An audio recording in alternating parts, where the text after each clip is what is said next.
El final de la Primera Guerra Mundial dejó a Alemania hecha polvo.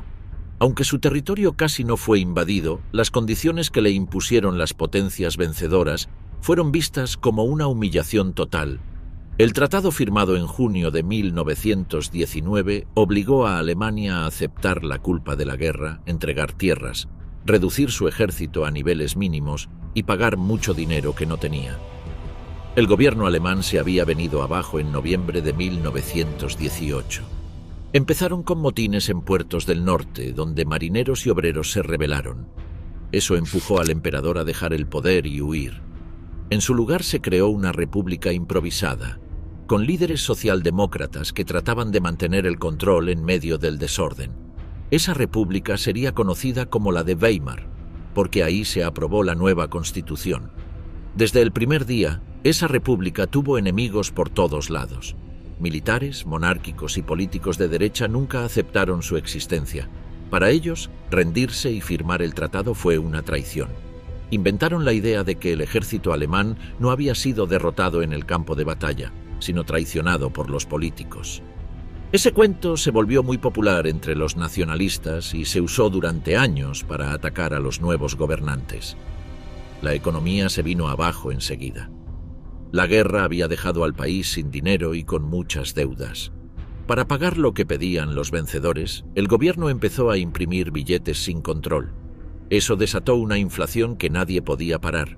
En 1923, $1 valía billones de marcos. El sueldo perdía valor en cuestión de horas. Comprar pan era una carrera contra el tiempo. Los ahorros de toda una vida se esfumaban en días. La angustia era total. En medio de ese desastre aparecieron bandas armadas de todo tipo. Grupos comunistas querían repetir lo que había pasado en Rusia. En varias ciudades intentaron tomar el poder. Al mismo tiempo, ex-soldados formaban milicias de derecha que golpeaban huelguistas y mataban políticos de izquierda. Una de las más activas eran los Freikorps, con excombatientes que despreciaban la democracia y soñaban con restaurar el imperio. Las calles se volvieron zonas de guerra. Había asesinatos, ataques y revueltas todo el tiempo. Ministros, jueces, sindicalistas y empresarios eran blanco de atentados. En ese ambiente muchos empezaron a mirar con nostalgia los tiempos del viejo imperio. Para ellos, la república solo traía caos e inseguridad. Y tenían razones para pensarlo. El ejército fue recortado por el tratado. Solo podían tener 100.000 soldados. Eso no alcanzaba ni para proteger las fronteras. La policía no daba abasto. En muchas regiones mandaban los grupos armados o autoridades locales. El Estado era débil y se notaba. El sistema político nuevo tenía voto para todos, un parlamento y reglas modernas. Pero no funcionaba bien. Había muchos partidos, nadie lograba mayoría y los gobiernos duraban muy poco. La gente veía que la democracia no resolvía nada.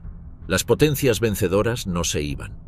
Tropas extranjeras ocupaban partes del país, como el Ruhr, y vigilaban que Alemania cumpliera lo firmado. Eso generaba más rabia entre la población. La prensa de derecha usaba esos hechos para hablar de humillación y traición. En esa situación surgieron grupos que antes eran vistos como locos. Sus ideas extremas empezaban a sonar menos raras. Hablaban de nacionalismo, antisemitismo, mano dura y orgullo patrio. Uno de esos grupos se llamaba Partido Obrero Alemán. Era chico, pero muy ruidoso. Se reunían en cervecerías y hablaban de recuperar el país. A uno de esos encuentros fue un exsoldado llamado Adolf Hitler. Había peleado en el frente sin grandes logros, pero hablaba fuerte y sabía conectar con la gente. Los líderes del grupo lo notaron. En poco tiempo se volvió su principal orador. Su discurso mezclaba odio, culpa y promesas de venganza. Decía que los judíos, los comunistas y los políticos habían destruido Alemania, y muchos le creyeron. Ese pequeño partido cambió de nombre y se convirtió en el Partido Nacional Socialista Alemán de los Trabajadores. Todavía era minoritario, pero el terreno estaba listo. La república no podía dar orden ni comida. La gente tenía miedo y buscaba respuestas. Entre los escombros de 1919 empezó a crecer el movimiento que iba a cambiar todo. El despertar del nacionalsocialismo. Después del caos de la posguerra, el Partido Obrero Alemán era solo uno más entre muchos grupos pequeños que aparecían en Múnich. A finales de 1919 no pasaban de 50 personas. Su plan era reunir a obreros que estuvieran hartos del marxismo, pero también del sistema tradicional. Uno de sus miembros era Adolf Hitler, un excombatiente que había sido enviado por el ejército para espiar movimientos extremistas. Hitler asistió a una reunión del partido por primera vez en septiembre de ese año. Escuchó las ideas, discutió con uno de los oradores y llamó la atención. El jefe del grupo, Anton Drexler, lo invitó a unirse. Hitler aceptó. Era un tipo sin rumbo, sin empleo fijo, sin estudios ni familia. Pero tenía una habilidad para hablar en público que muy pronto lo convirtió en el principal agitador del grupo. En 1920, el partido decidió cambiar de nombre. Pasó a llamarse Partido Nacional Socialista Alemán de los Trabajadores. Era una mezcla rara de ideas nacionalistas y sociales. El nombre fue pensado para atraer a obreros, pero también a patriotas y exsoldados. Eligieron como símbolo una esvástica negra sobre fondo blanco y rojo, colores del viejo imperio. Ese mismo año lanzaron un programa con 25 puntos. Pedían la unión de todos los alemanes, la anulación del Tratado de Versalles, más tierra para el pueblo, el fin de la inmigración y la expulsión de los judíos. Querían un Estado fuerte, sin corrupción, sin prensa libre y sin capitalismo extranjero. Mezclaban ideas antisemitas, racistas y autoritarias con reclamos populares. El grupo seguía siendo chico, pero en Múnich ganaba visibilidad. Hitler se convirtió en el orador principal. Llenaba cervecerías con discursos encendidos, atacaba a los comunistas, a los judíos, a los políticos, a los empresarios. Prometía devolver el orgullo, castigar a los traidores y rescatar la patria. Su estilo era agresivo y teatral, usaba el cuerpo, la voz y los gestos para encender al público. En 1921 Hitler logró tomar el control total del partido. Se impuso a sus rivales internos y exigió obediencia completa. Quería decidir todo, el programa, los aliados, el rumbo. Para eso necesitaba un grupo de choque. Lo creó con antiguos soldados y jóvenes violentos. Se llamaba la Sección de Asalto, o SA. Su tarea era proteger las reuniones nazis y romperlas de los rivales. Las SA vestían camisas pardas y actuaban como un ejército. Golpeaban comunistas, interrumpían actos, desfilaban con orden. Eran muchos excombatientes frustrados, sin empleo, que buscaban acción. Para ellos el partido era una forma de seguir la pelea. Hitler los usó para mostrar fuerza y crear miedo. También le daban una imagen de orden frente al caos general. Entre 1921 y 1923, el partido creció rápido. Empezaron a publicar un periódico propio, Der Völkischer Beobachter. Era sensacionalista, lleno de ataques y rumores. Ayudó a difundir el mensaje nazi entre obreros, comerciantes y soldados. La inflación, el desempleo y la inestabilidad hacían que mucha gente escuchara con atención. Hitler no era el único extremista activo. Había grupos paramilitares por todas partes. Algunos eran separatistas bávaros, otros eran monárquicos, muchos solo querían tumbar al gobierno de Berlín. El clima en Múnich era tenso. La policía toleraba a los radicales de derecha y perseguía a los de izquierda. Eso hizo que Hitler se moviera con libertad. En 1923, la situación empeoró. Las tropas francesas ocuparon el Ruhr, el corazón industrial de Alemania. El gobierno respondió con pasividad. La inflación se disparó aún más. El marco valía menos que el papel donde se imprimía. Los sueldos se perdían en horas. La comida escaseaba. Muchos culparon a los políticos y al sistema. Hitler creyó que había llegado su momento. Decidió copiar el modelo de Mussolini, que un año antes había marchado sobre Roma con sus camisas negras. Hitler planeó una acción similar. Un golpe de fuerza desde Múnich para tomar Berlín. Pero no tenía los medios ni el apoyo suficiente. El 8 de noviembre de 1923, Hitler y unos 600 hombres armados entraron a una cervecería donde hablaba el gobernador de Baviera. Lo rodearon, lo obligaron a declarar su apoyo y tomaron control del lugar. Fue el inicio del putsch de Múnich. Al día siguiente, marcharon por las calles con la idea de tomar el poder, pero la policía les cerró el paso. Hubo un tiroteo breve. 16 nazis y 4 agentes murieron. Hitler fue arrestado. De la prisión a la estrategia política. Tras su arresto, Adolf Hitler recibió una condena de 5 años, aunque solo permaneció unos meses en una celda con comodidades. Aprovechó ese encierro para redactar un libro donde expuso su visión política completa, titulado Mein Kampf. Allí expresó su rechazo al sistema parlamentario, su ambición de una Alemania poderosa y su odio hacia los judíos y los marxistas. Desde el encierro, Hitler se dio cuenta de que un nuevo intento violento no iba a funcionar. Por eso, cuando salió en 1924, empezó a cambiar la estrategia del movimiento. Su plan era llegar al poder usando las reglas existentes. Quería convertir al partido nazi en una fuerza legal y fuerte, usando votos en vez de armas. Aunque seguía siendo un hombre que buscaba el control total, ahora apostaba por el camino legal para lograrlo. El partido nazi estaba dividido después del fracaso del golpe.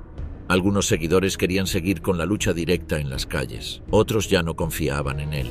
Hitler, sin embargo, retomó el mando absoluto del partido desde el primer momento en que salió del encierro. Para asegurarse de que nadie desafiara su poder, creó reglas claras dentro del partido.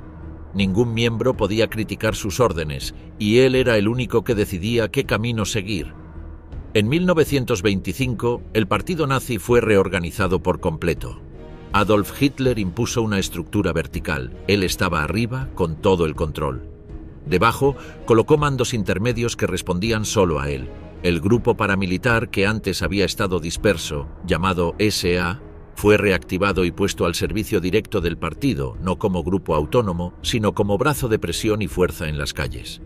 Ese mismo año, Mein Kampf fue publicado y se vendió como una especie de guía política para quienes compartían sus ideas. Aunque al inicio vendió pocas copias, con el tiempo se convirtió en material obligatorio para entender lo que él pensaba.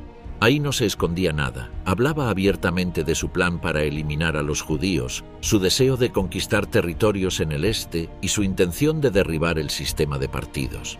Joseph Goebbels, que en sus comienzos había estado más cerca de los socialistas radicales, se unió al partido nazi y quedó deslumbrado por la manera en que Adolf Hitler hablaba.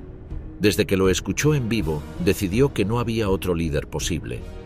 Goebbels empezó a usar la propaganda como herramienta clave para atraer a jóvenes, desempleados y excombatientes. Convirtió los discursos, panfletos y símbolos en armas tan efectivas como los puños de la SA. En paralelo, Heinrich Himmler empezó a destacarse por su disciplina, su fanatismo y su capacidad para controlar estructuras internas. Fue escalando dentro del movimiento hasta quedarse con el mando de un grupo nuevo y más leal, la SS. Esta fuerza nacía como una sección especial que respondía solo a Hitler, más cerrada, más obediente y con una visión de pureza mucho más extrema que la SA. Durante los años siguientes, el partido fue creciendo lentamente. En las elecciones de 1924 obtuvieron pocos escaños en el Parlamento y luego cayeron aún más. Muchos pensaron que el movimiento estaba acabado, pero Hitler no se desanimó. Mantuvo el control con puño de hierro y se dedicó a expandirse por las regiones. Creó una red de líderes locales que difundían el mensaje puerta a puerta, en pueblos, fábricas, universidades y entre soldados retirados. El partido se apoyaba en eventos masivos para reforzar su imagen. Las concentraciones llenas de banderas, antorchas y música marcial se volvieron parte del estilo nazi.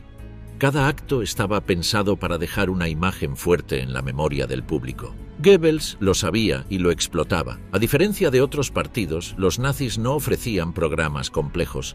Ofrecían enemigos, fuerza y un líder que decía exactamente lo que muchos querían oír. En 1928 participaron en las elecciones otra vez. Aunque lograron solo 12 escaños, usaron ese pequeño avance para demostrar que estaban de vuelta. Esa fue la señal de que el partido, aunque chico, estaba vivo. Mientras tanto, la situación económica del país empeoraba, el desempleo crecía y la confianza en los partidos tradicionales se caía a pedazos. Las ayudas extranjeras que habían llegado con el Plan Dawes ya no eran tan seguras. Muchos economistas advertían que la dependencia de préstamos externos era una bomba de tiempo. En 1929, esa bomba estalló. La caída de la bolsa en Estados Unidos arrastró a los bancos alemanes. En pocos meses, miles de empresas cerraron, el desempleo subió como nunca y las filas para recibir comida se alargaron. La desesperación se sintió en cada barrio. Fue en ese momento cuando el mensaje de Hitler empezó a calar más fuerte. Mientras los partidos tradicionales discutían sin llegar a acuerdos, él se presentaba como la única figura firme. En sus discursos no ofrecía soluciones técnicas. Gritaba, señalaba culpables y prometía que los verdaderos alemanes recuperarían el país. La crisis le dio el escenario perfecto para crecer. Joseph Goebbels intensificó su trabajo propagandístico. Usó el desempleo, la miseria y el miedo como material constante para sus mensajes. Cada panfleto mostraba a un pueblo traicionado, a un sistema podrido y a un futuro posible solo con Adolf Hitler al frente. Las imágenes eran directas. Colas de hambre, rostros tristes, obreros arruinados. El partido prometía trabajo, orgullo, seguridad y castigo para los traidores. En paralelo, los empresarios comenzaron a mirar con atención al movimiento. Aunque no compartían del todo su violencia o sus ideas raciales, sí veían en Hitler a alguien capaz de frenar a los comunistas. Grandes industriales, como Fritz Thyssen, empezaron a financiar al partido. Querían un freno al caos, una figura fuerte, alguien que acabara con las huelgas y protegiera la propiedad. Hitler, sin abandonar su discurso radical, empezó a moderar algunas formas para ganarse ese apoyo. El partido también cambió su manera de organizarse. Creó secciones por edades, por profesiones, por regiones. La juventud tenía su propio grupo, con actividades y adoctrinamiento. Las mujeres también. Se organizaban cursos, excursiones, celebraciones, todo con la idea de crear identidad. Cada miembro era parte de una maquinaria que funcionaba con disciplina y obediencia. Los líderes locales recibían órdenes directas de Múnich, donde estaba el centro de operaciones del partido.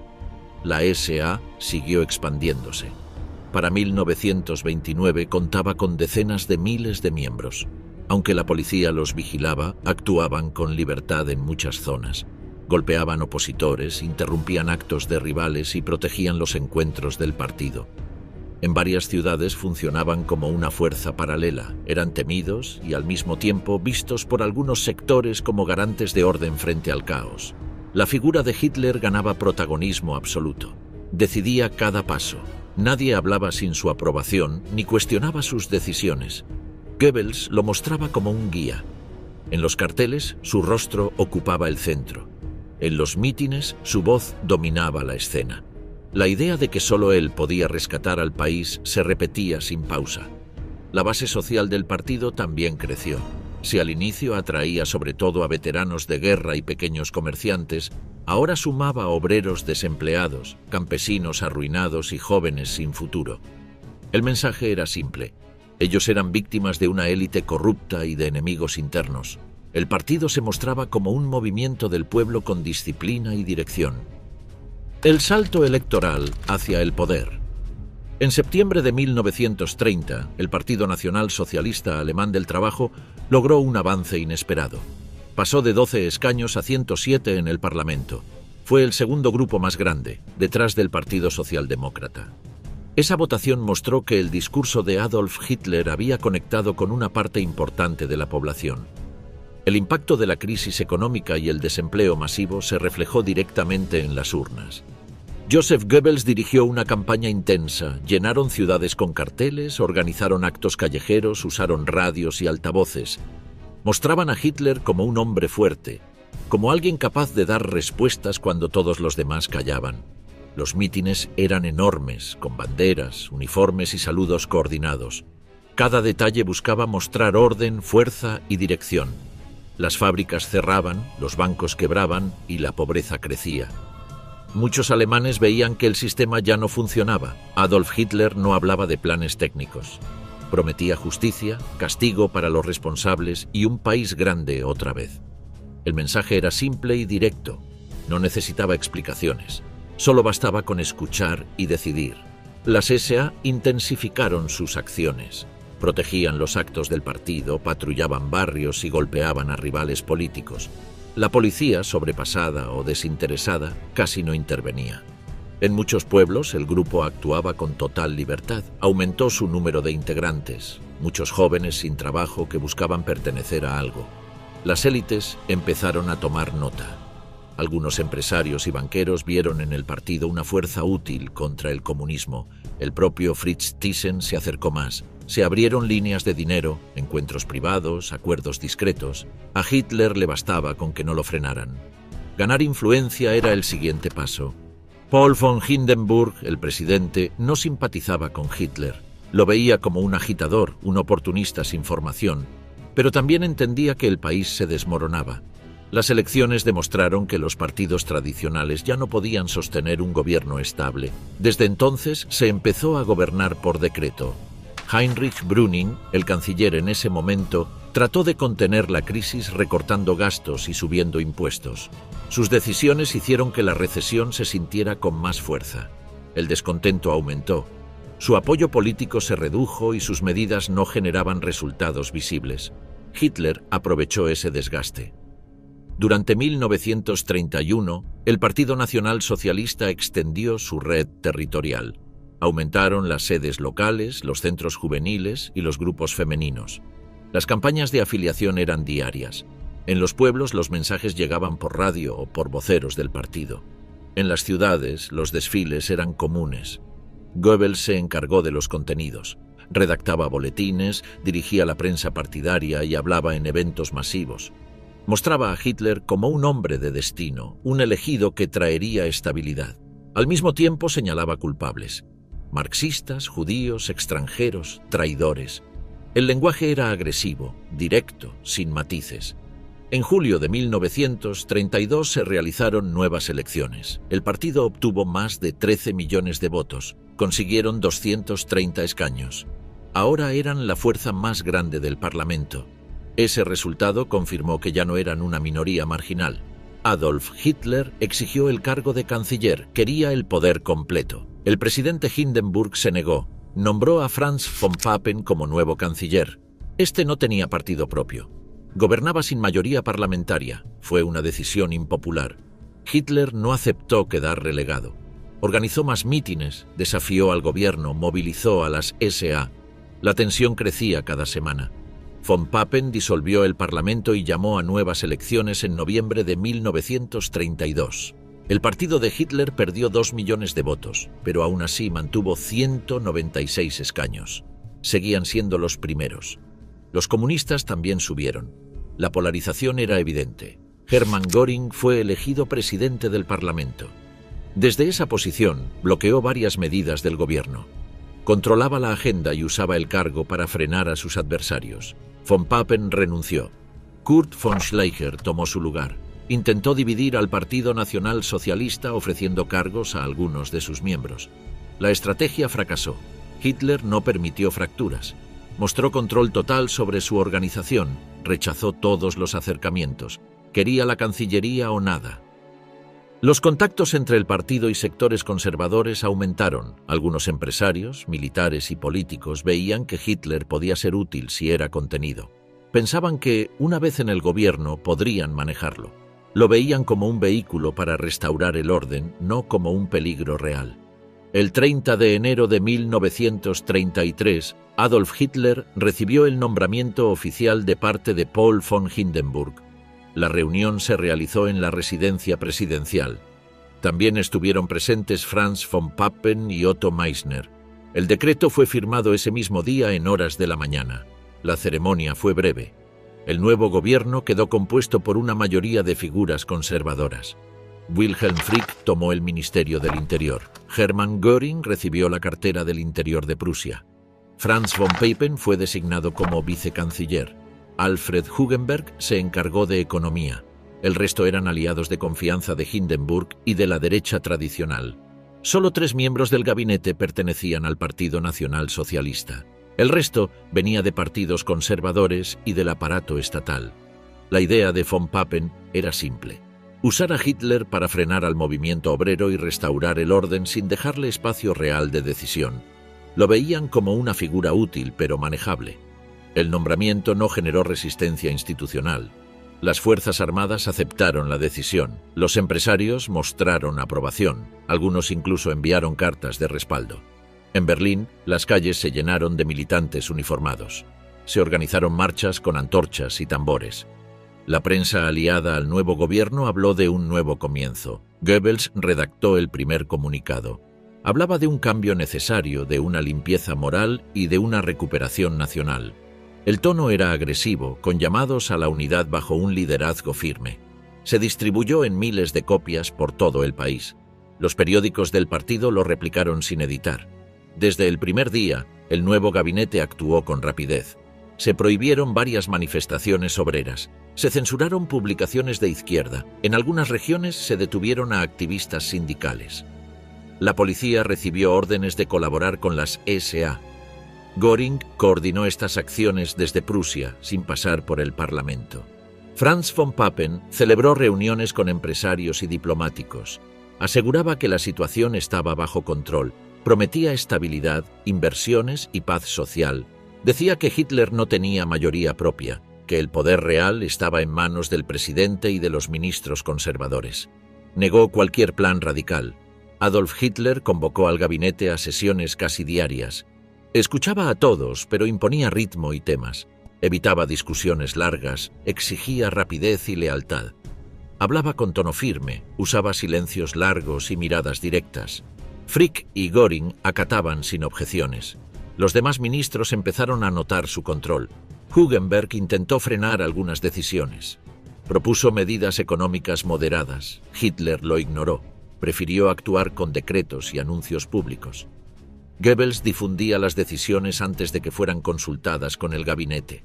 Era una forma de fijar el rumbo sin esperar consenso. La táctica funcionaba. Las SA aumentaron su presencia en ciudades clave.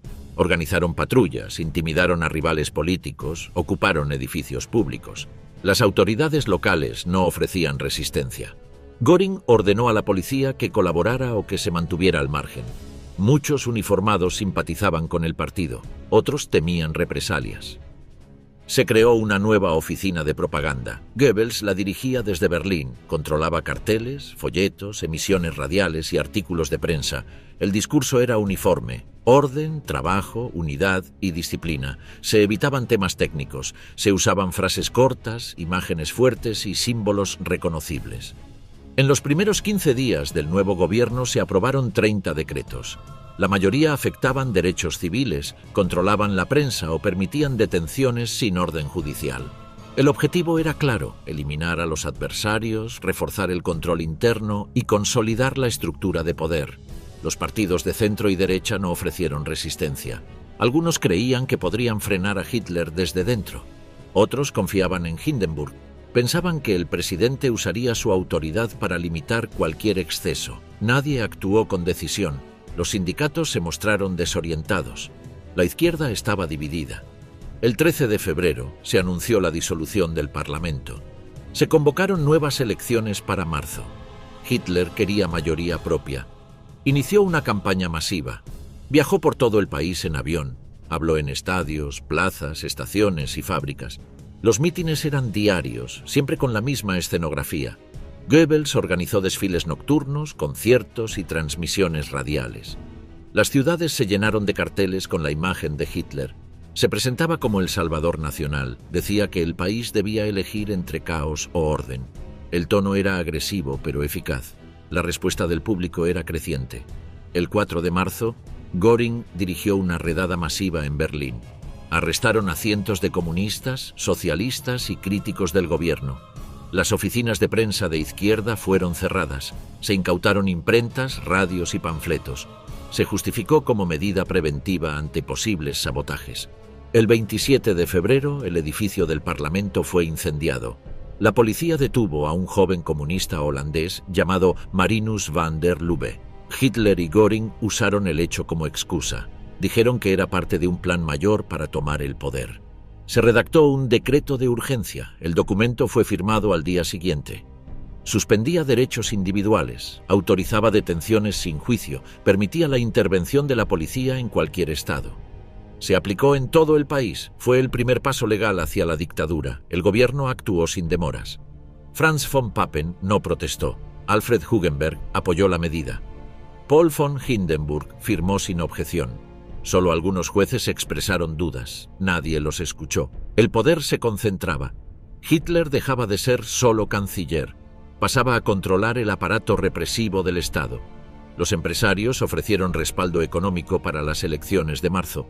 Reunieron fondos, organizaron eventos y publicaron anuncios en favor del partido. No pedían condiciones, solo querían estabilidad y garantías contra el comunismo. Hitler prometía ambas. Dictadura en marcha, control y propaganda. El 5 de marzo de 1933, Alemania volvió a las urnas. El partido de Hitler buscaba una mayoría absoluta para asegurar el control del Parlamento. En medio de la campaña, el incendio del Parlamento permitió aplicar el decreto presidencial que suspendía derechos civiles. Los comunistas fueron perseguidos con fuerza. Muchos candidatos quedaron fuera de la contienda y otros ni siquiera pudieron aparecer en público. El día de la votación, las calles estaban llenas de banderas, uniformes y vigilancia armada. Las SA y la policía patrullaban cerca de los colegios electorales. Los periódicos oficiales anunciaban que solo un triunfo total traería estabilidad. Los militantes del partido trabajaban en turnos, llevaban boletas en la mano, presionaban a votantes y llenaban urnas. El resultado no fue el esperado. El partido de Hitler obtuvo 43% de los votos.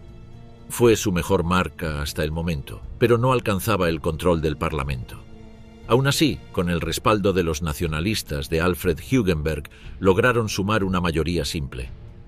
Los comunistas fueron excluidos por decreto. Eso alteró la proporción de bancas. El régimen empezó a mover piezas. El 21 de marzo se organizó una ceremonia en Potsdam. Fue en la iglesia de los reyes prusianos.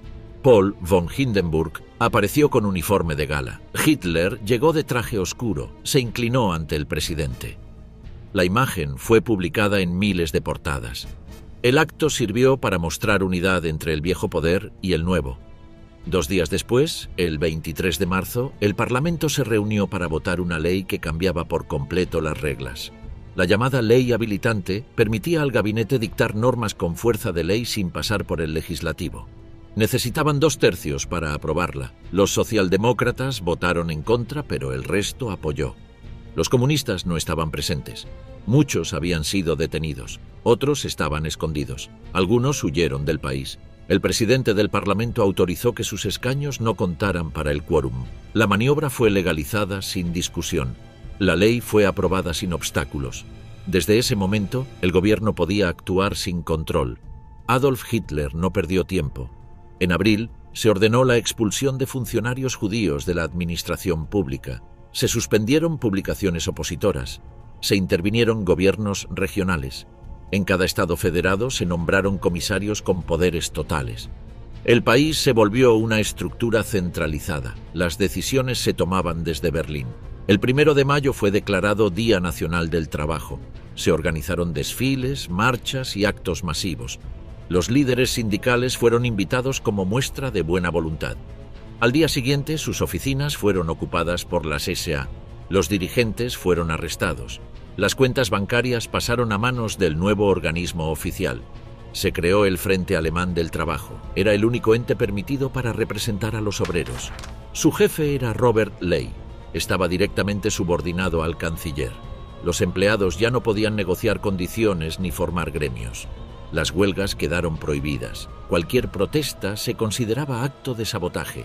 La propaganda del régimen explicaba las medidas como necesarias para la unidad nacional, resaltando la idea de una comunidad unida y disciplinada. En junio se prohibieron los partidos políticos restantes. Algunos se disolvieron por decisión propia. Otros fueron clausurados por decreto. Las oficinas fueron cerradas. Los fondos fueron confiscados. Los líderes pasaron a vigilancia. El país quedó con una sola agrupación autorizada, el Partido Nacional Socialista de los Trabajadores Alemanes. Las organizaciones juveniles también fueron absorbidas. El movimiento juvenil alemán pasó a ser parte de las juventudes del partido. Los deportes, los campamentos y las actividades culturales quedaron bajo supervisión directa. El uniforme, el saludo y los cantos se unificaron. La meta era formar una nueva generación con disciplina y obediencia. La estructura de poder se consolidó rápido. Cada región tenía un líder regional del partido. Cada ciudad, un jefe local. Cada barrio, un responsable de manzana. Era una red organizada por niveles. Todos dependían del jefe máximo. Cada orden bajaba en línea recta. Cada nivel vigilaba al que tenía debajo. La policía fue purgada. Los oficiales leales a la República fueron retirados. Se promovió a quienes mostraban afinidad con la nueva línea. Se crearon unidades especiales. Se entrenaron en técnicas de interrogatorio, control de masas y detención rápida. Las cárceles recibían nuevos internos cada semana. El Ministerio del Interior publicó nuevas normativas. Se incluyeron listas de autores prohibidos, se eliminaron asociaciones civiles, se reescribieron los manuales escolares. Los inspectores visitaban aulas, bibliotecas y centros comunitarios. Se eliminaba cualquier rastro de oposición. También se promovía una imagen única del país. La figura de Adolf Hitler empezó a aparecer en retratos, billetes, sellos, libros, álbumes y estampas. Era mostrado como líder fuerte, protector del pueblo, defensor de la patria.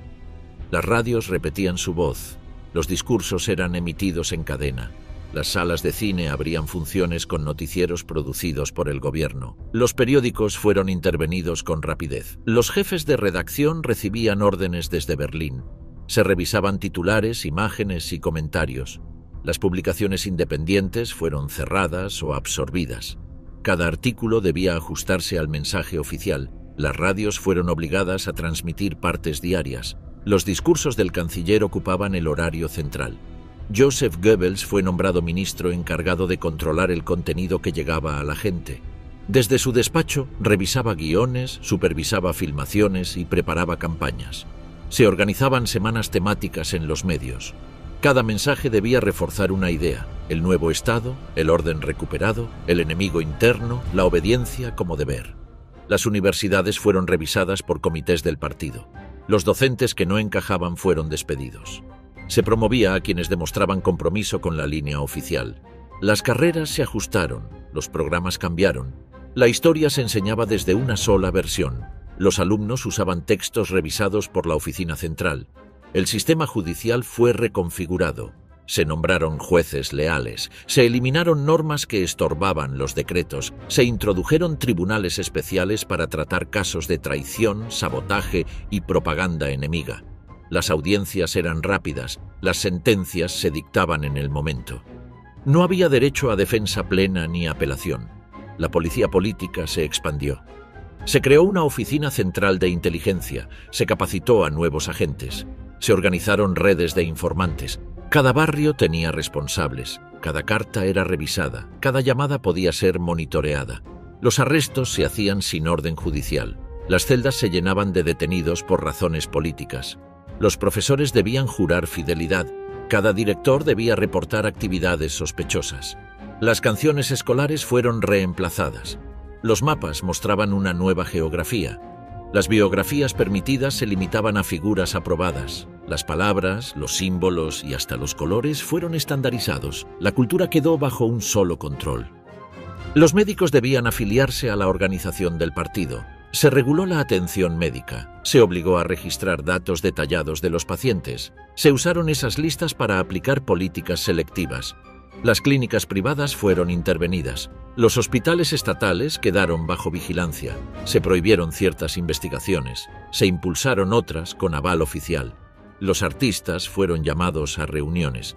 Se les explicó que toda obra debía servir al pueblo. Las exposiciones eran supervisadas. Las galerías privadas recibían visitas inesperadas. Se retiraban piezas que no cumplían. Se organizaban muestras itinerantes para promover el nuevo estilo. Los escultores, pintores y músicos tenían que adaptarse.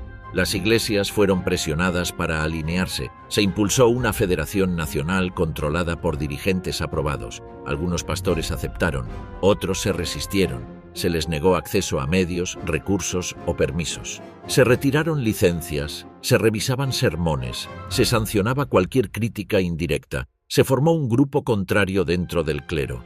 Los registros civiles se reorganizaron. Se exigía declarar origen étnico. Se crearon nuevas categorías en los documentos. Los matrimonios eran evaluados por comités locales. Se otorgaban certificados solo a quienes cumplían ciertos criterios. Las parejas recibían recomendaciones oficiales. Las bodas se realizaban bajo rituales diseñados por el partido. Los nombres de calles fueron modificados. Se colocaron placas nuevas en 1000 esquinas. Las plazas pasaron a llamarse conmemorando a los caídos del movimiento. Las estatuas antiguas fueron reemplazadas por bustos del nuevo líder. Se eliminaron símbolos del pasado.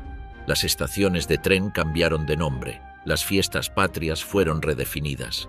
Se eliminaron fechas asociadas con la república anterior. Se incorporaron nuevas celebraciones. Cada aniversario del partido se festejaba con desfiles, cánticos, juramentos colectivos y actos escolares.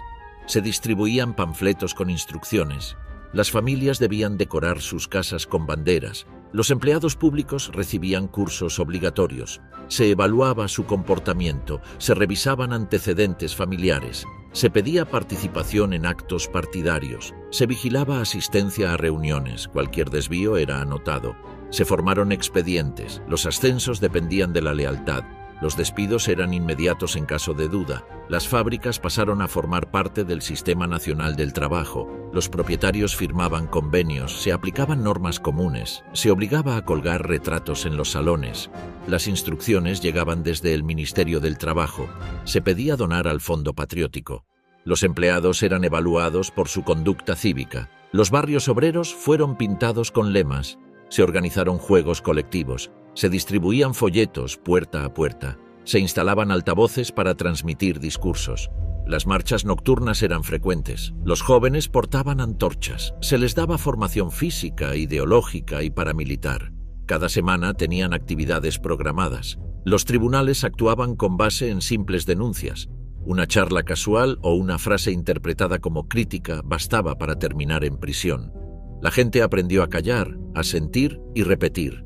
El miedo se volvió parte del día a día. Las visitas eran escasas, las cartas evitaban temas sensibles y la autocensura se convirtió en norma. Para finales de julio de 1933, el país estaba bajo un mando único, con una voz y un discurso centralizados.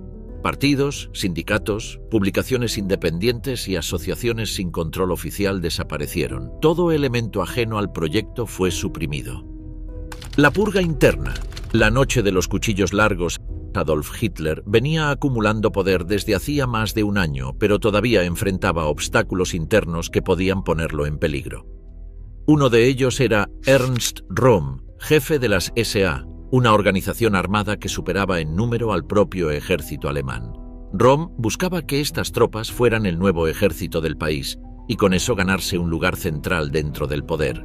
Las SA, que en otros tiempos habían sido útiles para intimidar a rivales políticos y mostrar fuerza en las calles, se habían convertido en un problema para Hitler. La cúpula militar no aceptaba que un grupo de milicianos callejeros los reemplazara. Los generales tradicionales desconfiaban del comportamiento de Röhm, de su discurso igualitario y de su insistencia en una segunda revolución. Hitler lo sabía, y esa tensión ya era insostenible. En junio de 1934, Adolf Hitler tomó la decisión de atacar primero. Aprovechó un viaje oficial a Bad Wiese para preparar un operativo fulminante. Himmler y Göring ya estaban al tanto y apoyaban la jugada. La SS y la Gestapo recibieron listas con los nombres de quienes debían ser arrestados o directamente eliminados. La madrugada del 30 de junio, Hitler llegó al hotel donde Röhm se alojaba con otros líderes de las SA. Personalmente entró a la habitación de su antiguo aliado y lo detuvo. La orden era clara, debía ser encerrado y esperar. Poco después, más de 100 personas fueron arrestadas en distintos puntos del país. Algunos fueron fusilados en el acto. En Berlín, la violencia fue directa. Grupos de las SS y agentes de seguridad se encargaron de capturar y ejecutar a quienes estaban marcados. El antiguo canciller Kurt von Schleicher fue abatido en su casa junto a su esposa. Gregor Strasser, uno de los fundadores del partido, también fue eliminado sin juicio. La lista incluía opositores reales y enemigos inventados. En el campo de concentración de Stadelheim, Ernst Röhm recibió un arma y se le dio la opción de quitarse la vida. Se negó. Poco después, 2 hombres de la SS entraron a su celda y acabaron con él. Hitler no quiso dejar cabos sueltos. Nadie debía quedar como símbolo de disidencia. La operación se extendió hasta el 2 de julio. En esos 3 días, las SA fueron descabezadas. Los oficiales que sobrevivieron fueron despojados de toda autoridad. La estructura fue mantenida como un cuerpo simbólico, sin poder real. La SS, en cambio, ganó peso y autonomía.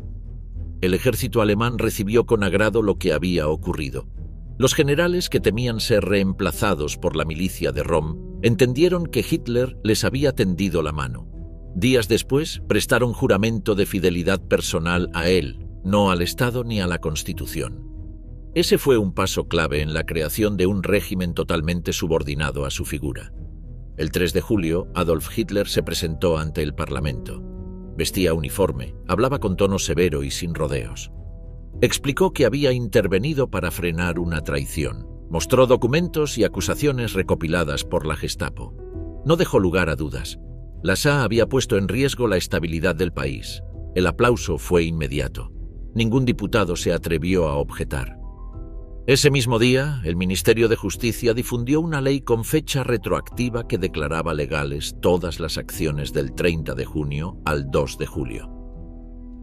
La redacción fue precisa. Las medidas tomadas por el Führer fueron en defensa del Estado. El texto convertía los asesinatos en actos oficiales. El mensaje era nítido. Cualquier decisión del líder quedaba por encima del derecho tradicional. El aparato propagandístico trabajó a fondo para imponer una narrativa única. Joseph Goebbels ordenó que todos los periódicos publicaran el mismo titular: Hitler actúa para salvar a Alemania. Las radios repitieron el discurso oficial durante horas. Se distribuyeron panfletos, se organizaron mítines y se produjo una película sobre los hechos. Todo estaba diseñado para reforzar la imagen de un líder que había restaurado el orden con mano firme. La SA quedó completamente desarticulada. Sus cuarteles fueron cerrados o vaciados. Miles de integrantes perdieron su estatus y beneficios. Algunos fueron trasladados a otras dependencias, pero sin poder ni influencia. La mayoría fue obligada a regresar a la vida civil. La estructura que alguna vez había simbolizado la calle, la agitación y la conquista del poder quedó reducida a recuerdos. En paralelo, la SS adquirió un nuevo rol. Heinrich Himmler reestructuró el cuerpo como una fuerza autónoma, con funciones propias y acceso directo al Führer. Se convirtió en un aparato de seguridad interno, con campos, inteligencia y autoridad operativa. La lealtad de sus miembros era absoluta. El uniforme negro reemplazó al marrón de las SA como símbolo del poder real dentro del régimen. A nivel político, la purga marcó un antes y un después. Ningún otro grupo dentro del partido se atrevió a reclamar protagonismo. Las diferencias internas fueron eliminadas sin negociación. Adolf Hitler dejó en claro que la unidad se lograba por eliminación, no por diálogo. Desde ese punto, las reuniones se volvieron monólogos. Los discursos, órdenes, los congresos, desfiles. El ejército también cambió su dinámica. Al recibir garantías de que la milicia paralela había sido desmantelada, los generales firmaron el Pacto de Fidelidad Personal. Ese documento se convirtió en juramento obligatorio para cada oficial, soldado o recluta. Ya no se debía obediencia a una bandera o a una institución. La subordinación era directa al Führer sin mediaciones. El clima en las instituciones se transformó. Las oficinas públicas, los tribunales, los ministerios y las universidades adoptaron un nuevo tono. Se retiraron cuadros, se ajustaron currículos, se promovieron leales y se apartó a críticos. Los rumores bastaban para iniciar expedientes. Los cargos se entregaban por confianza, no por mérito. La eficiencia cedió paso a la obediencia. Los aliados conservadores del régimen entendieron el mensaje. Hombres de negocios, jefes religiosos y dirigentes provinciales comenzaron a replicar el estilo. Se priorizó la disciplina sobre la opinión. Los comités fueron reemplazados por órdenes verticales. Las decisiones se concentraron en núcleos reducidos. La información se centralizó en Berlín. Las provincias enviaban reportes, no hacían preguntas. Dentro del partido, los cuadros medios adoptaron una actitud nueva. El cálculo político cambió. Ya no bastaba con militar o participar. Era necesario anticipar deseos, interpretar señales y mostrar iniciativa subordinada. Las lealtades se volvían visibles. Los silencios también. Nadie quería parecer tibio o ambiguo. El oportunismo pasó a ser un mecanismo de defensa. Los eventos del 30 de junio dejaron un impacto psicológico duradero. Los testigos evitaron hablar. Las familias de las víctimas recibieron amenazas para mantener el silencio. En muchos casos, los cuerpos nunca fueron entregados. Se prohibieron homenajes, funerales públicos o cualquier señal de duelo. Incluso entre simpatizantes del régimen, el miedo se volvió constante. En el extranjero, la noticia se recibió con preocupación. Algunos gobiernos enviaron notas diplomáticas de advertencia, otros simplemente retiraron agregados militares. La prensa internacional describió lo ocurrido como un giro autoritario. Sin embargo, dentro de Alemania la reacción fue mínima. El terror funcionó como cemento, la pasividad como estrategia. Los mecanismos para silenciar disidentes ya no eran excepciones. pasaron a ser recursos válidos. El costo de la traición, real o inventada, era la muerte sin juicio. La moral partidaria se definía desde arriba. La frase «noche de los cuchillos largos» se convirtió en una fórmula repetida en secreto, con tono de advertencia. Entre cuadros del partido se utilizaba como código para describir situaciones delicadas. En la administración funcionaba como sinónimo de purga. En las calles era una leyenda sin detalles. Pero todos entendían su significado. Quien desafiaba al mando podía desaparecer en horas. Ese episodio también fijó los límites de lo que era tolerable. Si Adolf Hitler estaba dispuesto a eliminar a sus propios compañeros históricos, nadie más quedaba a salvo. El cálculo ya no pasaba por ideología, sino por lealtad. El liderazgo dentro del régimen pasó a ser una cuerda floja. Ascender implicaba riesgo. Caer era definitivo. A partir de entonces, las decisiones ya no necesitaban consenso. Bastaba con una señal desde la Cancillería para cambiar el rumbo de una política, para cerrar una institución o para reemplazar un gabinete completo. Capital y Reich, la alianza empresarial. Después de eliminar a Ernst Röhm y consolidar su control sobre el ejército, Adolf Hitler centró su estrategia en asegurar el respaldo de los sectores empresariales. Desde su llegada al poder, los líderes económicos habían visto con expectativa el rechazo del régimen a los sindicatos, su discurso anticomunista y la promesa de orden. Pero aún existía incertidumbre sobre los planes reales del nuevo gobierno respecto a la economía. Durante 1934, Hitler comenzó a eliminar esas dudas. Uno de los primeros pasos fue garantizar a los grandes empresarios que sus propiedades, inversiones y márgenes de maniobra quedarían intactos. Las expropiaciones, típicas de otros movimientos radicales, fueron descartadas. Las reuniones con figuras clave de la industria, como Gustav Krupp o Fritz Thyssen, se volvieron frecuentes. El mensaje era directo. El Estado quería cooperación, no intervención. Al mismo tiempo, el Partido Nacional Socialista disolvía por completo a los sindicatos independientes. La vieja estructura obrera fue reemplazada por el Frente Alemán del Trabajo, encabezado por Robert Ley.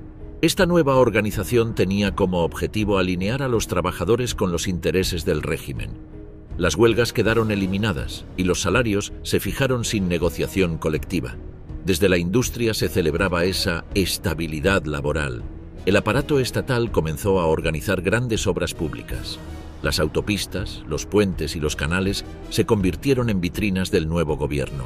Estas iniciativas no solo generaban empleos, también aseguraban contratos a las empresas que mostraban fidelidad al partido. La asignación de proyectos se vinculaba cada vez más con la cercanía al poder. Las constructoras alineadas recibían prioridad. Las que mostraban reservas quedaban fuera. Durante 1935, la industria pesada comenzó a sentir los efectos de la política de rearme. Las órdenes de acero, carbón y maquinaria aumentaron. Las fábricas de armamento recibieron nuevos encargos. Las autoridades ofrecían contratos sin licitación, con pagos adelantados y cláusulas de confidencialidad. La inversión privada crecía al ritmo del gasto militar. La banca también encontró espacios para crecer. Instituciones como el Deutsche Bank y el Dresdner Bank facilitaron préstamos para las nuevas industrias bélicas. Las operaciones estaban garantizadas por el Estado, que asumía los riesgos a cambio de fidelidad. Los beneficios eran altos y los controles escasos. Mientras tanto, el Ministerio de Economía, bajo Hjalmar Schacht, mantenía una política monetaria flexible y negociaba directamente con las principales cámaras empresariales. Hitler delegaba en sus ministros la gestión económica, pero supervisaba de cerca las relaciones políticas. Mantenía reuniones privadas con empresarios clave y ofrecía garantías de continuidad. A cambio, exigía compromiso con los objetivos del régimen. Ese pacto no era formal, pero sí claro. Apoyo financiero a cambio de protección y expansión. Las contribuciones al partido se multiplicaron y muchas compañías crearon fondos ocultos para financiar actividades del NSDAP. El rearme fue el núcleo de esa alianza. Las industrias vinculadas al sector militar se convirtieron en pilares del nuevo sistema. Las fábricas de aviones, tanques y armas ampliaron su capacidad. La creación de empleo ocultaba el desvío masivo de recursos hacia fines bélicos. El desempleo se reducía, pero las estadísticas eran manipuladas. Se excluían a las mujeres, a los judíos y a los trabajadores forzados del conteo oficial. Durante este periodo, Hitler reforzó el control ideológico dentro del mundo empresarial. Los líderes de cámaras de comercio, gremios y asociaciones sectoriales fueron reemplazados por miembros del partido. Las decisiones ya no respondían solo a criterios económicos, sino también políticos. La obediencia se volvió requisito para recibir contratos, licencias o acceso a divisas.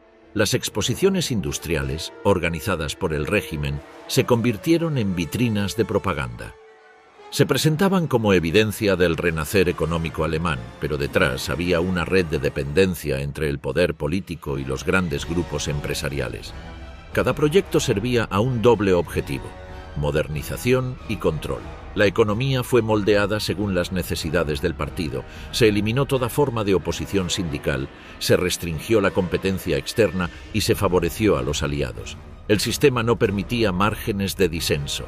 Las decisiones se tomaban desde arriba y el margen de maniobra empresarial dependía de la cercanía al partido. En paralelo, la política económica avanzaba hacia el objetivo del rearme total. La oficina del Plan Cuatrienal, impulsada en 1936, definió los sectores clave: acero, caucho, petróleo sintético, aluminio y armamento. Se diseñaron programas de sustitución de importaciones y se crearon empresas mixtas para desarrollar tecnologías propias. Cada nueva fábrica estaba ligada al esfuerzo militar, aunque se presentara como avance industrial. El régimen fomentó también la incorporación de jóvenes a la economía controlada.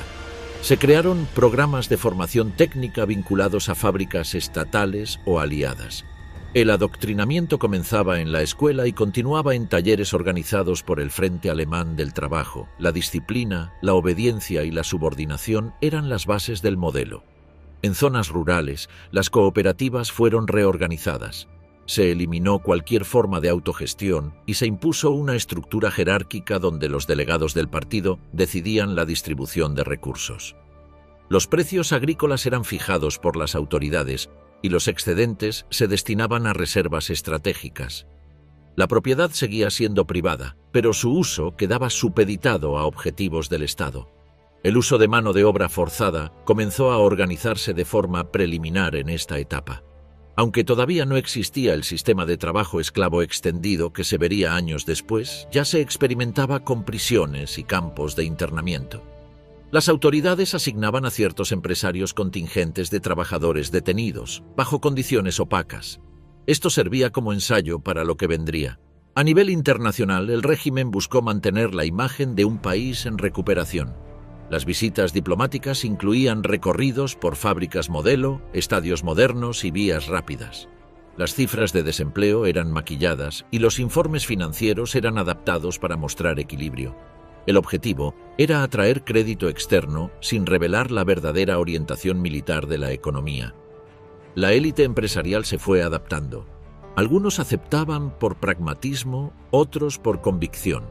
Las ganancias eran altas y el margen de maniobra dependía de la cercanía al poder.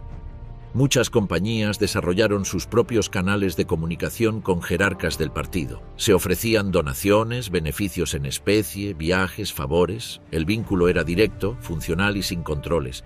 A fines de 1936, la economía alemana ya operaba bajo una lógica completamente subordinada al proyecto político. No había espacio para iniciativas que no se alinearan con los objetivos del régimen. La burocracia económica actuaba como filtro ideológico. Las decisiones se tomaban desde la cúspide del partido y se ejecutaban de forma vertical. El aparato empresarial quedó atrapado en esa estructura. Exclusión racial y leyes de Nuremberg. En septiembre de 1935, durante el Congreso del Partido en Nuremberg, Adolf Hitler presentó un conjunto de normativas que formalizaron la exclusión jurídica de los judíos en Alemania. Estas disposiciones, conocidas como las leyes de Nuremberg, fueron elaboradas rápidamente por el Ministerio del Interior y validaron en el papel lo que ya se venía imponiendo de hecho desde hacía 2 años: la marginación total del pueblo judío de la sociedad alemana. La primera ley definía quién era considerado judío. Se basaba en criterios genealógicos, no religiosos. Si una persona tenía 3 o más abuelos judíos, era clasificada como judía, independientemente de su fe o identidad cultural. 2 abuelos judíos bastaban para ser etiquetado como mestizo de primer grado. El sistema establecía jerarquías raciales. La pertenencia quedaba sellada por el linaje, no por la conducta. No existía modo de escapar de esa categoría. La etiqueta era permanente. La segunda ley retiraba a los judíos su ciudadanía. Dejaban de ser ciudadanos del Reich, solo conservaban un estatus de súbditos sin derechos políticos. Esto implicaba la exclusión de toda representación, el veto al servicio público y la prohibición de ocupar cargos docentes, judiciales o administrativos. También perdían el derecho a votar y a presentarse a elecciones. La estructura legal borraba su pertenencia al cuerpo político de Alemania. La tercera disposición, conocida como la Ley para la Protección de la Sangre y el Honor alemanes, prohibía los matrimonios y relaciones sexuales entre judíos y ciudadanos alemanes. Cualquier vínculo íntimo era considerado una amenaza biológica para la pureza del pueblo. Las parejas ya casadas no podían seguir conviviendo legalmente. Las relaciones sentimentales mixtas pasaron a ser tratadas como delitos. Se criminalizaba el contacto humano, no solo el institucional. El aparato del Estado se encargó de implementar las nuevas normas.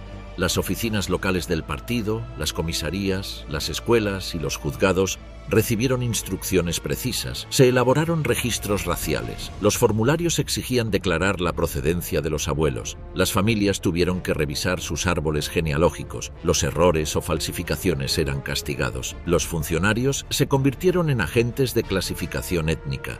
Los tribunales especiales, conocidos como tribunales de raza, comenzaron a operar con rapidez.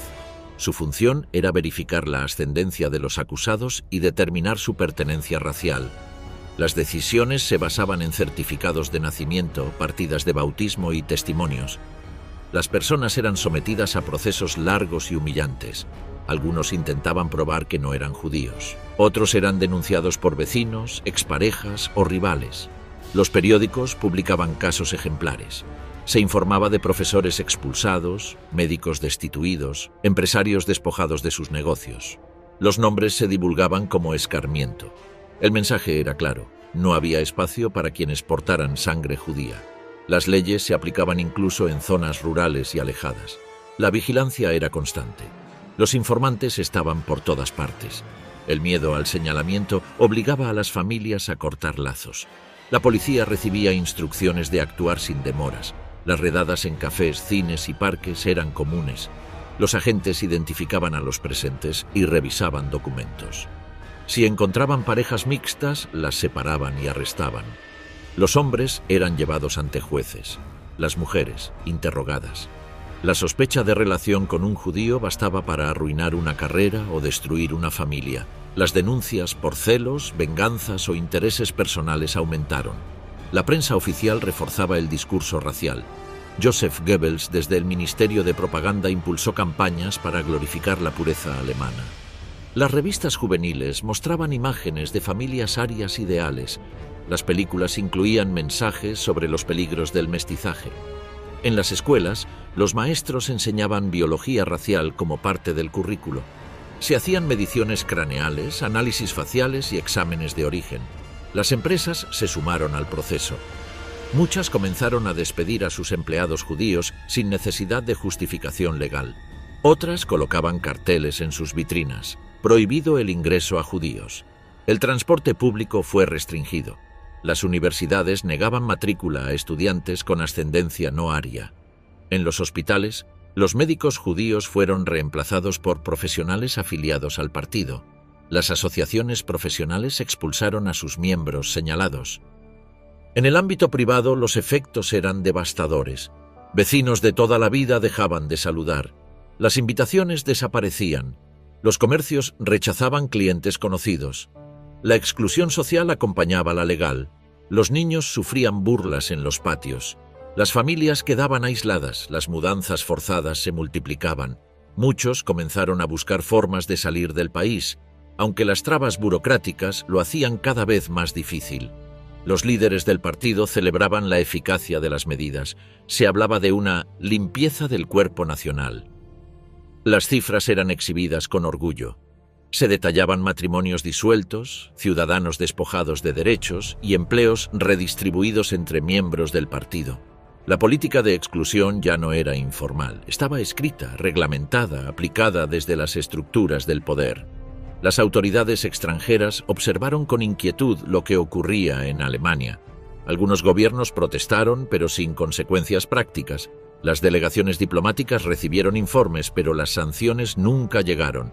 Las grandes potencias privilegiaban la estabilidad europea. Los empresarios extranjeros continuaban firmando contratos. El régimen entendió que podía avanzar sin frenos. Para el verano de 1936, el sistema de exclusión racial estaba completamente consolidado. Las leyes de Nuremberg habían transformado la discriminación cotidiana en una política de Estado estructurada, masiva y ejecutada con eficiencia. La maquinaria legal, policial y social ya estaba en marcha.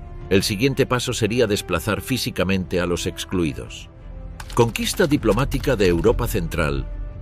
Adolf Hitler llevaba tiempo probando hasta dónde podía llegar sin enfrentar consecuencias. En marzo de 1936, tomó una decisión que desafió directamente al orden establecido tras la Gran Guerra. Envió tropas alemanas a Renania. Esa región, desmilitarizada por el Tratado de Versalles, era clave para el equilibrio en Europa occidental. Reocuparla violaba directamente los acuerdos firmados. Sin embargo, los soldados cruzaron el Rin sin resistencia. Francia y Reino Unido protestaron, pero no actuaron. La jugada de Hitler salió intacta. Dentro de Alemania fue recibido como un héroe. Había recuperado soberanía sin derramar sangre. La reocupación de Renania fue más que una maniobra simbólica. Hitler puso a prueba la disposición de las potencias a enfrentarlo militarmente. Cuando vio que no estaban dispuestas a intervenir, entendió que tenía margen para avanzar. A partir de ahí, aceleró sus planes. Su siguiente objetivo era Austria. Desde hacía años, grupos nacionalistas austríacos simpatizantes del nazismo pedían una unión con Alemania. Hitler, nacido en Austria, compartía ese deseo. En febrero de 1938, presionó al canciller austríaco Kurt Schuschnigg para permitir más participación de los nazis en el gobierno local. Schuschnigg aceptó a regañadientes, pero al mismo tiempo anunció un referéndum para que el pueblo decidiera si quería mantener la independencia. Hitler no esperó ese resultado. El 11 de marzo ordenó el despliegue de tropas hacia Austria. Al día siguiente, los soldados alemanes cruzaron la frontera sin disparos. Fueron recibidos por multitudes que agitaban banderas y saludaban con entusiasmo. Al llegar a Viena, Hitler proclamó oficialmente el Anschluss, la incorporación total de Austria al Tercer Reich. Los líderes aliados volvieron a condenar la medida, pero otra vez no hicieron nada. La anexión de Austria tuvo consecuencias inmediatas. Miles de opositores fueron arrestados. Judíos austríacos comenzaron a ser perseguidos. Las leyes raciales de Nuremberg se aplicaron de inmediato. Al mismo tiempo, la propaganda nazi difundió imágenes de bienvenida popular para justificar la operación como una reunificación legítima. Hitler apareció en las calles de Viena como un líder venerado. El mensaje era claro: su influencia se expandía sin enfrentarse a obstáculos reales. Tras ese éxito, Hitler puso su mirada en Checoslovaquia. En el extremo oeste de ese país se encontraba la región de los Sudetes, habitada por una importante minoría de habla alemana. El régimen nazi argumentó que esa población era discriminada y exigió su incorporación al Reich. A lo largo de 1938, intensificó la presión diplomática. Mientras tanto, grupos pronazis dentro de los Sudetes agitaban el clima político. El gobierno checoslovaco se negó a ceder. Contaba con el respaldo militar de Francia y tenía acuerdos con la Unión Soviética. Sin embargo, ni París ni Londres querían otro conflicto. En septiembre de ese año, el primer ministro británico Neville Chamberlain y su homólogo francés Édouard Daladier volaron a Múnich para negociar directamente con Hitler. El dictador exigió la entrega inmediata de los Sudetes. En la madrugada del 30 de septiembre, las potencias firmaron un acuerdo que permitió a Alemania anexionar esa región sin resistencia. Checoslovaquia, que no fue invitada a la reunión, se vio obligada a aceptar. Al regresar a Londres, Chamberlain anunció que había asegurado la paz. En Berlín, Hitler lo consideró una victoria total. La anexión de los Sudetes reforzó la percepción de que el Tercer Reich podía expandirse sin disparar. Hitler había logrado modificar fronteras mediante presión, amenazas y diplomacia agresiva. Cada avance debilitaba a sus vecinos y fortalecía su imagen en casa. El ejército, los empresarios y la población celebraban el crecimiento del país sin las pérdidas que implicaba una guerra abierta. Con los Sudetes en manos alemanas, la industria checa, sus líneas defensivas y buena parte de su producción armamentística quedaron bajo control nazi. Hitler no necesitó una invasión completa para obtener una ventaja estratégica. Al año siguiente, Checoslovaquia sería desmembrada por completo. En 3 años, el Tercer Reich había logrado expandirse territorialmente sin necesidad de combates. La comunidad internacional había cedido cada vez que Hitler subía la apuesta. Las lecciones de Renania, Austria y los Sudetes demostraron que, mientras las potencias dudaban, él avanzaba. El equilibrio europeo se había roto sin batallas formales, solo con desfiles militares, discursos públicos y amenazas calculadas. Polonia bajo fuego, el inicio de la guerra. A comienzos de 1939, Adolf Hitler ya había logrado incorporar Renania, Austria y los Sudetes al Tercer Reich sin disparar un solo tiro. Sin embargo, su ambición no terminaba ahí. Tenía en la mira a Polonia, un país que había recuperado su independencia después de la Primera Guerra Mundial y que contaba con acceso al mar gracias al llamado Corredor Polaco, una franja que separaba Prusia Oriental del resto de Alemania. El régimen nazi había iniciado una intensa campaña mediática para presentar a Polonia como una amenaza. La propaganda hablaba de supuestos abusos contra la minoría alemana que vivía en territorio polaco. Además, Hitler reclamaba el control de la ciudad libre de Danzig y exigía una conexión territorial entre Alemania y Prusia Oriental. Las autoridades polacas se negaron a ceder. Varsovia sabía que cualquier concesión sería seguida por nuevas demandas. En marzo de 1939, Hitler rompió públicamente el acuerdo firmado en Múnich con Reino Unido y Francia. Ese mismo mes, ocupó el resto de Checoslovaquia, dejando en evidencia que su palabra no tenía valor diplomático. Ante ese avance, Londres y París anunciaron que garantizarían la independencia de Polonia. El mensaje fue directo: si Alemania atacaba, habría guerra. Hitler no se detuvo. En agosto, sus diplomáticos negociaron en secreto con la Unión Soviética. El 23 de ese mes se firmó el pacto Ribbentrop-Molotov. Oficialmente, era un acuerdo de no agresión. En la práctica incluía cláusulas secretas para repartirse Europa del Este. Alemania obtendría el oeste de Polonia, mientras que la URSS tomaría el este y los países bálticos. Con ese pacto asegurado, Hitler tuvo vía libre para lanzar su ofensiva. En la madrugada del 1 de septiembre de 1939, tropas alemanas cruzaron la frontera polaca. La invasión se ejecutó con una estrategia coordinada que combinaba unidades terrestres, divisiones blindadas y ataques aéreos. Fue la primera demostración del estilo de guerra que los nazis llamaron Blitzkrieg, o guerra relámpago. Las defensas polacas, aunque valientes, no lograron frenar el avance. La Luftwaffe bombardeó rutas, estaciones de tren y ciudades. Varsovia fue atacada desde el aire desde los primeros días. La maquinaria alemana avanzaba con rapidez, cortando líneas de comunicación y sembrando el caos. Las imágenes de columnas de tanques atravesando pueblos polacos marcaron un nuevo tipo de conflicto, rápido, brutal y sin tregua. El 3 de septiembre, Reino Unido y Francia cumplieron su promesa. Declararon la guerra a Alemania. Sin embargo, durante semanas no realizaron operaciones ofensivas reales. Fue el inicio de lo que luego se conoció como la Guerra Falsa. Mientras tanto, Polonia luchaba sola. El 17 de septiembre, aprovechando la situación, la Unión Soviética invadió por el este. El país quedó atrapado entre dos potencias que habían pactado su destrucción. En menos de un mes, el Estado polaco dejó de existir como entidad soberana. Varsovia cayó el 28 de septiembre. Las autoridades fueron arrestadas, deportadas o eliminadas. Las zonas ocupadas por Alemania quedaron bajo administración militar, mientras que la región oriental quedó en manos soviéticas. Millones de civiles quedaron atrapados en medio del conflicto. Las ejecuciones, los campos de internamiento y las deportaciones comenzaron de inmediato. El ataque a Polonia marcó el punto de quiebre definitivo. La Segunda Guerra Mundial ya era una realidad. La estrategia de Hitler, basada en tomar territorios sin oposición directa, había terminado. Desde ese momento tendría que enfrentar a enemigos armados y decididos. Aún así, confiaba en que su superioridad militar le daría ventaja. El régimen nazi apostaba a una guerra corta, fulminante y victoriosa. La invasión de Polonia también reveló la naturaleza del proyecto nazi. No se trataba solo de redibujar fronteras. Las autoridades alemanas iniciaron de inmediato un proceso sistemático de eliminación de líderes políticos, intelectuales, maestros, curas y cualquier figura que pudiera representar una identidad nacional polaca.